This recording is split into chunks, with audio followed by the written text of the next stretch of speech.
Selamat pagi pemirsa, kembali lagi bersama saya Valencia Ratu di Beritain. Selama beberapa menit ke depan kami akan menghadirkan sebuah berita yang inspiratif, informatif, dan terkini hanya untuk Anda.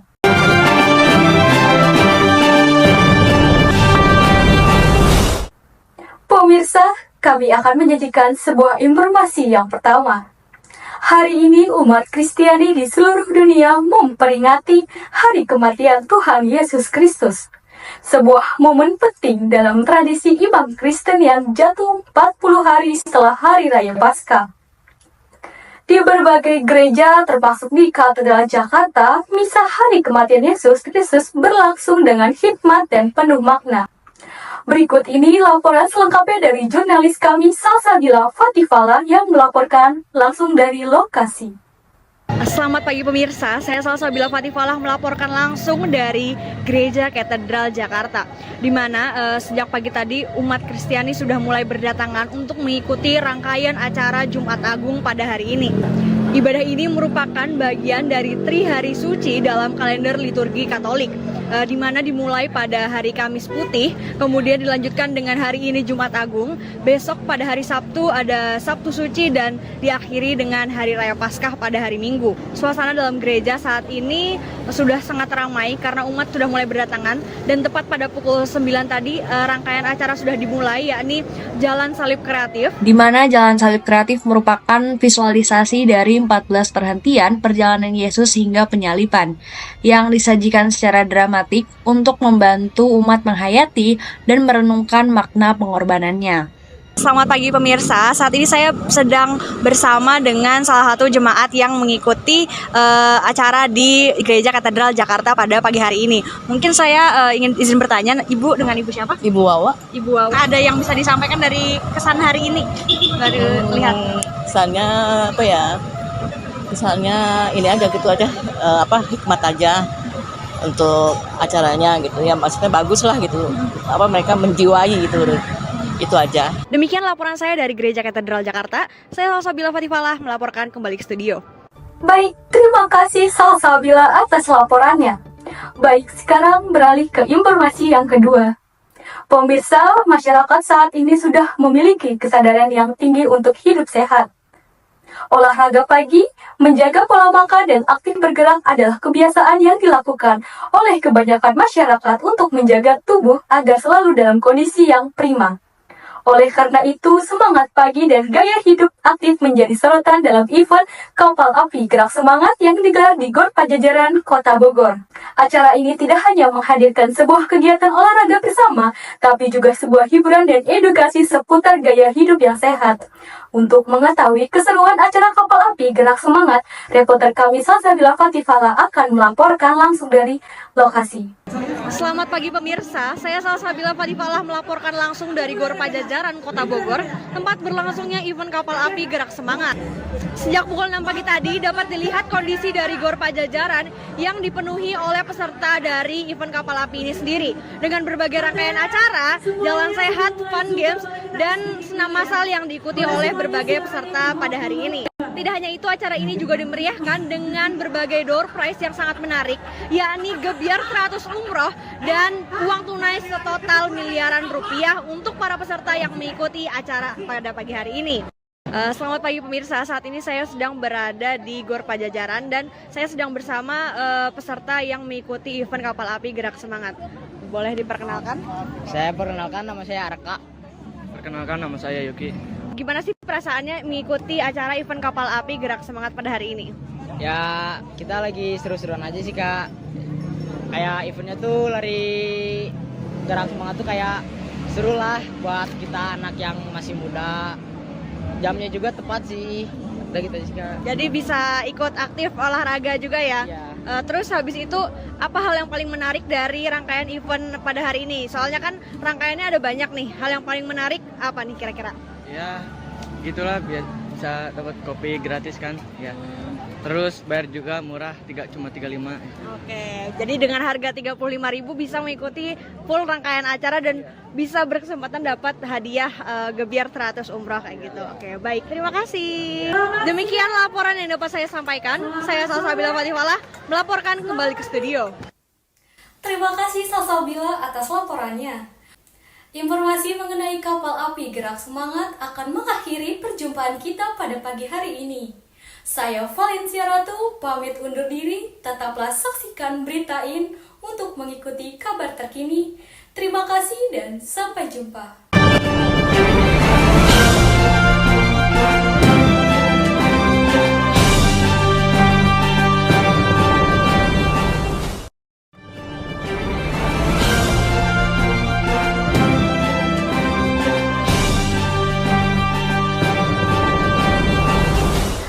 Selamat siang pemirsa, kembali lagi bersama saya Valencia Ratu di Beritain.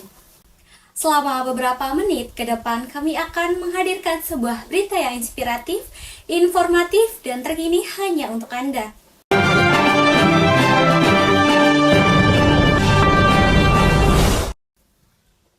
Pemirsa, kami akan menyajikan sebuah informasi yang pertama. Hari ini 24 April 2025, Indonesia memperingati Hari Transportasi Nasional, sebuah momentum untuk mengapresiasi peran penting sektor transportasi dalam kehidupan sehari-hari dan pembangunan nasional. Sebagai bentuk dari perayaan ini, MRT Jakarta memberikan sebuah kejutan spesial bagi para pengguna transportasi publik. Salah satunya, hari penuh seluruh penumpang MRT hanya perlu membayar Rp1 saja untuk menikmati layanan dari seluruh rute yang tersedia. Untuk mengetahui lebih lanjut situasi di lapangan, kami sudah terhubung dengan reportasi kami, Salsabila Fatifala, yang sedang berada di stasiun MRT Duku Atas. Silakan Salsabila. Selamat siang pemirsa, saya Salsabila Fatifala melaporkan langsung dari stasiun MRT Duku Atas, Jakarta. Pada momen spesial hari ini, peringatan Hari Transportasi Nasional yang jatuh pada tanggal 24 April 2025. Hari Transportasi Nasional diperingati pada tiap tahunnya mengingat pentingnya peran transportasi dalam mendukung mobilitas masyarakat dan pertumbuhan ekonomi. Kondisi terkini pada pukul 3 sore, suasana stasiun tampak lebih ramai dari biasanya. Pasalnya, hari ini sebagai bentuk apresiasi dan kampanye penggunaan transportasi publik, seluruh penumpang MRT hanya dikenakan tarif sebesar Rp1 saja. Pemerintah menyebutkan bahwa promo tarif spesial ini berlaku sepanjang hari, dan pemerintah juga berharap dengan promo ini bisa lebih mendorong warga untuk beralih ke transportasi umum. Saat ini saya sedang bersama salah seorang pengguna MRT di Duku Atas. Boleh dengan Kak siapa? Kak Asya. Aku Fani. Oke, hari ini kan Hari Transportasi Nasional dan MRT dapat diskon harga sebesar Rp1. Gimana nih perasaan kakak dapat harga murah? Yang pasti seneng ya, karena kan aku juga jarang-jarang nih naik MRT. Jadi pas ada potongannya Rp1 nih, aku jadi mau gitu naik karena murah. Potong. Berarti dengan harga murah ini bisa dimanfaatkan untuk transportasi ke mana aja, seperti itu. Untuk harapannya apa sih Kak transportasi di Indonesia ke depannya? Semoga transportasi umum di Indonesia ini semakin meluas di daerah-daerah. Contohnya di daerah saya Tangerang, semoga MRT-nya sampai ke Tangerang ya. Jangan di Jakarta doang. Ya semakin memudahkan kita buat main ke sini gitu. Ya, buat mengeksplor Jakarta juga. Oke, semoga di Tangerang cepat ada MRT ya Kak. Terima kasih banyak Kak. Dari stasiun MRT Duku Atas Jakarta, saya Salsabila Fatifala melaporkan untuk Anda kembali ke studio. Baik, terima kasih Salsabila atas laporannya. Itu tadi merupakan sebuah laporan langsung dari stasiun MRT Duku Atas mengenai tarif Rp1 yang berlaku untuk seluruh transportasi di Jabodetabek pada hari ini. Semoga dengan adanya peringatan Hari Transportasi Nasional, sektor transportasi umum di Indonesia bisa semakin diminati oleh masyarakat. Pemirsa, kami akan lanjut ke informasi selanjutnya. Kabar baik datang dari sektor transportasi publik ibu kota. Hari Kamis 24 April 2025, Transjakarta resmi membuka rute baru yang menghubungkan Blok M, Jakarta Selatan dengan Alam Sutera dan Tangerang Selatan. Rute ini diharapkan dapat memperluas jangkauan layanan Transjakarta sekaligus menjadi solusi bagi mobilitas warga yang beraktivitas di kedua wilayah tersebut. Untuk informasi lebih lengkap dan suasana di lokasi peluncuran rute baru ini, kita akan bergabung bersama rekan kami, Salsabila Fatifala, yang sedang berada di Terminal Blok M. Silakan, Salsabila. Selamat sore pemirsa, saya Salsabila Fatifala melaporkan langsung dari Terminal Blok M, Jakarta Selatan. Tepat pada hari ini, Kamis 24 April 2025, Hari Transportasi Nasional, Transjakarta merilis rute baru dari Blok M hingga Alam Sutera, Tangerang Selatan. Dengan penambahan rute ini, masyarakat masyarakat kini memiliki opsi perjalanan yang lebih cepat dan nyaman, serta terintegrasi langsung dengan jalur Transjakarta yang sudah ada. Rute ini akan dilayani oleh sistem armada bus low entry dengan sistem tap in dan tap out. Rute ini juga melalui beberapa titik strategis seperti Permata Hijau, Kebayoran Lama, sebelum akhirnya tiba di Alam Sutera. Menurut informasi dari pihak Transjakarta, bus akan beroperasi mulai pukul 5 pagi hingga pukul 10 malam, dengan waktu tunggu antar bus sekitar 15-20 menit di jam sibuk. Baik, saat ini saya sedang bersama salah satu penumpang bus dari rute Blok M ke Alam Sutera. Boleh dengan Ibu siapa? Saya Vera. Ibu Vera. Bagaimana tanggapan Ibu terhadap peresmian rute baru dari Blok M ke Alam Sutera ini? Sangat bagus ya, soalnya kan ke Blok M jadi dari Alam Sutera nggak pindah-pindah lagi, jadi satu lajur. Kalau biasanya kan naik yang S11 berapa kali pindah baru ini sampai. Oke, baik, berarti dengan adanya penambahan rute baru ini jadi lebih efektif begitu ya Bu? Oke, baik Ibu, terima kasih. Itulah yang dapat saya sampaikan. Saya Salsabila Fatifalah dari Terminal Transjakarta Blok M, kembali ke studio. Terima kasih Salsabila atas laporannya. Pemirsa, itu tadi merupakan sebuah laporan rute baru Transjakarta Blok M Alam Sutera yang resmi beroperasi hari ini. Semoga rute baru Transjakarta ini dapat memberikan kenyamanan dan kemudahan bagi warga Jabodetabek serta menjadi solusi untuk mengurangi kemacetan di ibu kota. Informasi tersebut akan mengakhiri perjumpaan kita pada siang hari ini. Saya Valencia Ratu, pamit undur diri. Tetaplah saksikan Berita In untuk mengikuti kabar terkini. Selamat beraktivitas, terima kasih dan sampai jumpa.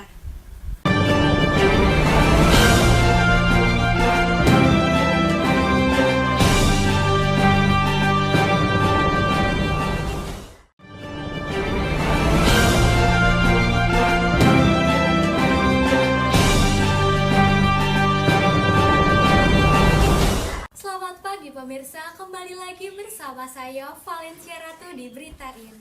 Pemirsa, Indonesia adalah sebuah negara agraris yang memiliki sumber daya pertanian yang sangat melimpah. Untuk itu, Agro Promo Center yang hadir untuk menjadi inspirasi di bidang pertanian, Satuan Usaha Akademik Departemen Agronomi dan Hortikultura, Fakultas Pertanian Institut Pertanian Bogor tidak hanya menyediakan sebuah kebutuhan tanaman namun juga menjadi sebuah sarana edukasi pertanian. Untuk mengetahui lebih lanjut keseruan di Agro Promo Center, mari kita lihat liputan langsung dari reporter kami Salsabila Fatifalah yang sedang berada di lokasi. Halo pemirsa, saya Salsabila Fatifalah dan saya saat ini sedang berada di Agro Promo Center, sebuah tempat yang menjadi surga bagi para pecinta tanaman dan produk pertanian lokal. Di sini Anda dapat menemui berbagai jenis tanaman hias, produk hortikultura, serta edukasi pertanian dalam satu tempat. Yuk kita lihat lebih lanjut. Agro Promo Center adalah satuan usaha akademik Departemen Agronomi dan Hortikultura Fakultas Pertanian IPB University. Terletak di Jalan Taman Malabar, dekat kampus IPB Baranang Siang, Agro Promo Center hadir sebagai one-stop garden gallery, tempat yang menggabungkan galeri tanaman, pusat edukasi, dan ruang promosi bagi petani serta pelaku UMKM lokal. Dengan konsep yang ramah lingkungan dan terbuka untuk umum, tempat ini menjadi destinasi baru yang mengedepankan pertanian modern dan estetika taman. Pemirsa, di Agro Promo Center ini juga terdapat berbagai jenis tanaman-tanaman, mulai dari tanaman hias, tanaman pangan, dan juga tanaman buah-buahan, mulai dari alpukat, durian, mangga, dan masih banyak lagi. Di sini juga menjual bibit-bibit yang ada dalam polybag, kemudian dapat disesuaikan dengan kebutuhan dari para konsumen sendiri. Sejarahnya sangat panjang kalau diceritain. Jadi itu kurang lebih sekitar 2 Mei 1994 dan mulai aktif untuk transaksi jual beli itu 1996. 1996 itu kita mulai aktif jual beli dan sekarang dikelola, berdiri sampai sekarang dikelola oleh Departemen Agronomi dan Hortikultura Fakultas IPB, dinamakan ini Satuan Unit Usaha Agro Promo. Jadi sebenarnya dulu mempromosikan hasil-hasil pertanian petani binaan, terus kemudian petani di Bogor sama konsumen yang baik langsung maupun tidak langsung, apakah dari luar kota ataukah dari dalam kota, untuk gimana sih nyari bibit yang berkualitas terus kemudian bisa dipertanggungjawabkan di kemudian hari untuk hasilnya, untuk rasa buahnya, untuk bibitnya. Dan itu kurang lebihnya sekitar sekarang sudah berapa ya? 30 tahunan lebih ya. Jadi kita masih survive dan masih bisa berdiri. Tentunya saat mau bertani atau berkebun tidak akan lengkap tanpa adanya perlengkapan yang menunjang kebutuhan. Agro Promo Center menyediakan berbagai macam pupuk, fertilizer, dan kebutuhan pertanian lainnya. Wah, lengkap banget ya pemirsa. Semua kebutuhan Anda tentang pertanian akan terpenuhi di Agro Promo Center. Tidak hanya menjadi bisnis kebutuhan pertanian, Agro Promo Center juga menjadi inspirasi hijau di tengah kota Bogor. Semoga dengan adanya Agro Promo Center dapat mendukung pertanian di kota Bogor. Segitu saja yang dapat saya sampaikan. Bagi pemirsa yang ingin ataupun tertarik untuk berkebun dan juga mendalami edukasi terkait pertanian, jangan lupa datang ke Agro Promo Center di kota Bogor ya. Sampai jumpa. Wah, menarik banget ya pemirsa. Agro Promo Center benar-benar menghadirkan one-stop garden galeri yang menyediakan aneka kebutuhan pertanian dan perkebunan. Jika pemirsa di rumah penasaran, silakan langsung kunjungi Agro Promo Center. Baik, informasi tersebut akan mengakhiri perjumpaan kita pada pagi hari ini. Saya Valencia Ratu, pamit undur diri, selamat beraktivitas, terima kasih dan sampai jumpa.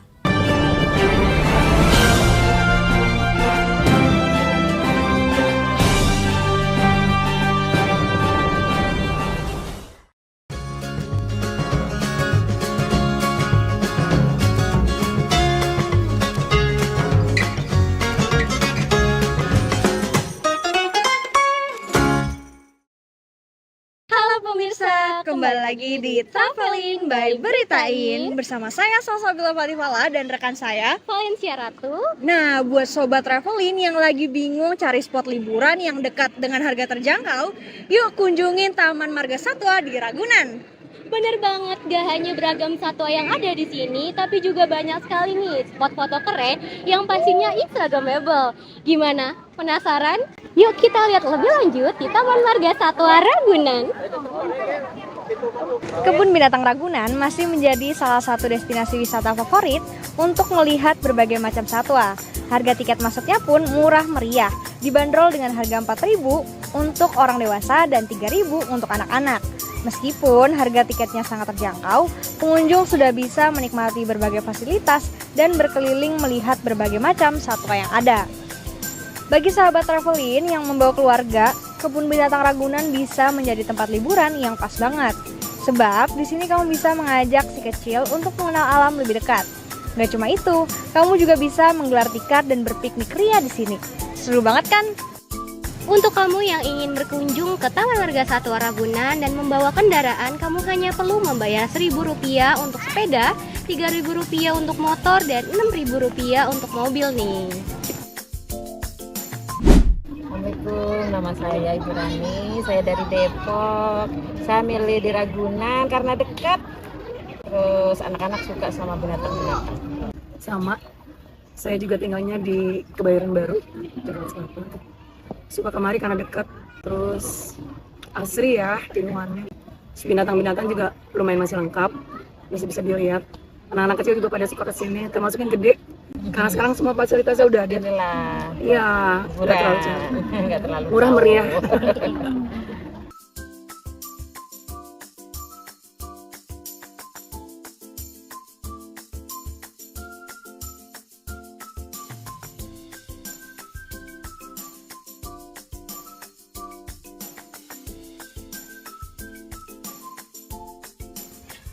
Sahabat travelin, bingung weekend ini mau kemana? Nah, pilihan Taman Marga Satwa Ragunan bisa jadi pilihan yang tepat dan ramah di kantong. Apalagi kalau kalian warga Jakarta, rugi banget kalau belum pernah ke Ragunan. Nah, segitu saja cuplikan dari Taman Marga Satwa Ragunan pada kali ini. Next time, Travelin bakal menyajikan liburan-liburan yang seru lainnya. Stay tune di Travelin by Beritain.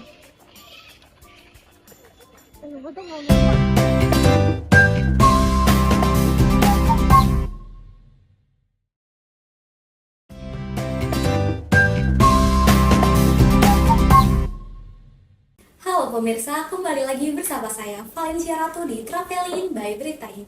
Pemirsa, Indonesia adalah sebuah negara yang kaya akan budaya. Hal inilah yang menjadikan Indonesia sebagai negara yang unik.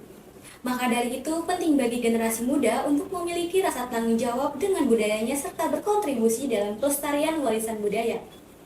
Untuk mewujudkan hal ini, program studi komunikasi digital dan media Sekolah Vokasi IPB University menggelar Festival Budaya Nusantara ke-16 dengan tema Muda Berbudaya Harmoni Nusantara di alun-alun Kota Bogor pada hari Minggu 18 Mei 2025. Mau tahu bagaimana keseruan di Festival Budaya Nusantara tahun ini? Mari simak laporan dari reporter kami Salsabila Fatipala yang telah berada di lokasi. Halo pemirsa, kembali lagi bersama saya Salsabila Fatipala di Travelin by Beritain. Sobat Travelin, kali ini saya sedang berada di alun-alun Kota Bogor, tempat berlangsungnya acara Festival Budaya Nusantara ke-16. Acara ini diselenggarakan oleh program studi komunikasi digital dan media Sekolah Vokasi IPB University. Mau lihat gimana keseruannya? Yuk kita lihat lebih dekat.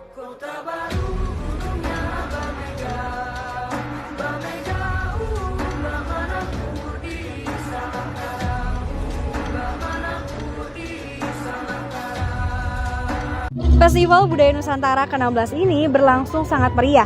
Acara dimulai sejak pukul 8 pagi sampai dengan pukul 5 sore. Nah, acara festival budaya dihadiri oleh ribuan penonton serta terdapat sambutan dari Dekan Sekolah Vokasi dan Ketua Program Studi Komunikasi Digital dan Media Sekolah Vokasi IPB University. Nah, saat ini suasana alun-alun Bogor sedang dipenuhi oleh pengunjung yang antusias melihat-lihat budaya yang dipamerkan. Terdapat 22 budaya dari Sabang sampai Merauke yang dipamerkan di Festival Budaya Nusantara. Salah satu budaya yang ditampilkan adalah budaya dari Provinsi Jambi. Jambi adalah sebuah provinsi di Indonesia yang terletak di pesisir timur di bagian tengah Pulau Sumatera. Jambi masih memiliki kelompok masyarakat yang mempertahankan budaya tradisional sehingga adat istiadat masih terjaga hingga saat ini. Nah, Sobat Travelin, saat ini saya sedang berada di stand kebudayaan Jambi. Di stand kebudayaan Jambi ini memiliki banyak sekali informasi mengenai kebudayaan Jambi. Seperti yang tertera di sini ada tentang cerita rakyat Jambi, cerita Batuah, kemudian ada 4 fun fact tentang kebudayaan Jambi. Yuk kita lihat lebih lanjut untuk standnya. Nah, Sobat Travelin, dari Provinsi Jambi ini sendiri punya berbagai macam kuliner yang dapat dicoba oleh para wisatawan. Ada kopi AA khas Jambi, ada kue kubang, dan ada makanan berat seperti tempoyak, mulai terjun khas Jambi dan sambal nanas. Nah, nggak cuma dari segi kuliner aja, budaya Jambi ini terkenal dengan musik tradisional bernama kompangan. Selain itu juga ada terkenal faunanya, yakni angsa dan kain batik khas Jambi juga. Halo, perkenalkan nama saya Rizky Amalia Putri, bisa dipanggil Amel. Saya dapat kebudayaan Jambi di Festival Budaya Nusantara 16. Jadi kalau Jambi sendiri itu salah satu dari rumpun Melayu dari Sumatera, dan ini sangat-sangat budaya yang cukup megah dan cukup banyak hal-hal detail yang harus dipelajari. Nah, kalau dari hal menarik ini banyak sekali. Mungkin hal menarik yang akan aku sampaikan ini terkait asal-usul Jambi itu sendiri. Jadi gimana Jambi itu ditaklukkan itu dari perang di Mataram. Jadi nah ini juga dikit dari performance kita nanti bakal tampilin perebutan kekuasaan Jambi dan Mataram itu gitu. Persiapan pasti banyak banget. Kita udah mulai dari bulan Januari sampai ini bulan Mei, dan it's the day udah hari hanya. Dan kalau persiapannya sendiri sangat-sangat seru, sangat-sangat sulit, tapi dijalanin aja karena teman-teman dari Jambi pun sangat-sangat suportif, jadi enak aja jalaninnya. Sobat Travelin, demikian laporan yang dapat saya sampaikan dari alun-alun Kota Bogor, tempat berlangsungnya acara Festival Budaya Nusantara yang ke-16. Semoga dengan adanya acara ini, anak bangsa dapat melestarikan budaya Indonesia. Saya Salsabila Fatipala, melaporkan kembali ke studio. Wah, seru banget ya sahabat Travelin. Kita bisa jadi tahu banyak tentang budaya Indonesia lewat Festival Budaya Nusantara yang ke-16 nih. Semoga warisan budaya Nusantara tetap lestari ya, hingga anak cucu kita nanti. Oke, segitu saja laporan singkat mengenai Festival Budaya Nusantara ke-16.